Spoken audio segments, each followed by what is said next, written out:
জীবনের এক একটা সময়ে মানুষ এক একটা শিক্ষা পায়। যৌবন, হ্যাঁ, এই যৌবনই হলো জীবনের সবচেয়ে বড় পরীক্ষা। ছেলেবেলায় স্বপ্ন থাকে শুধু নিজের। কলেজে ওঠার পর বন্ধু, আড্ডা, মজা এইসব নিয়েই সময় কেটে যায়।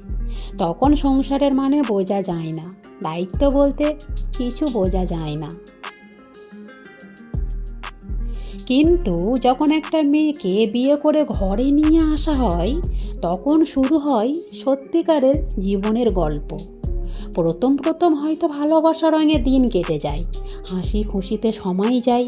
কিন্তু সময় যখন ধীরে ধীরে সংসারের বাস্তব চেহারা দেখাতে শুরু করে,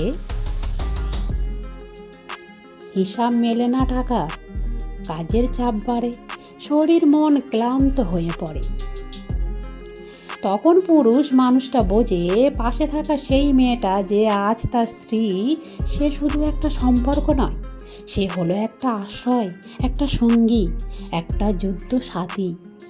যৌবন যখন ধীরে ধীরে ফুরিয়ে আসে, যখন বুঝতে শুরু হয় বাবা মায়ের কষ্ট, জীবনের লড়াই, তখনই বোঝা যায় স্ত্রীর প্রতিটি ত্যাগ, প্রতিটি অশ্রু, প্রতিটি অপেক্ষার মর্ম কতটা গভীর।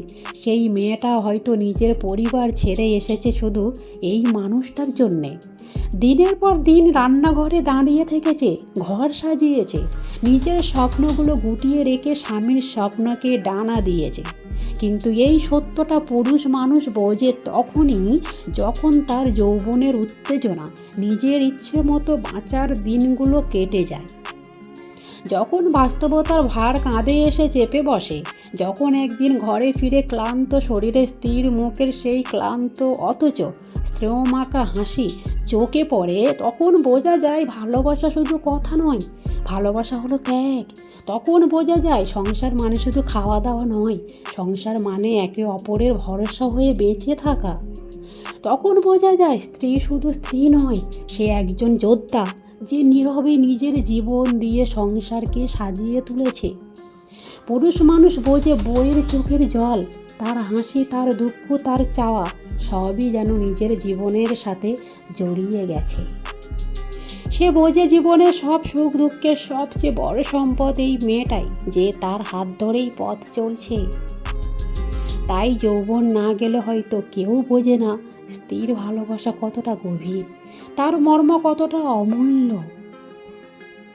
কিন্তু যারা বোঝে, তারা জীবনের শেষ দিন পর্যন্ত স্ত্রীর হাত ধরে রাখে, কারণ তারা জানে এই ভালোবাসার মতো নিরাপদ আশ্রয় আর কোথাও নেই। যৌবন শেষ হলে বোঝা যায় যে হাতটা সারা জীবন পাশে থেকেছে, সেই হাতটাই জীবনের সবচেয়ে বড় আশীর্বাদ। তাই ভালোবাসা প্রকাশ করতে দেরি করো না, কারণ আজকের ত্যাগই আগামীর সত্যিকারের সুখ।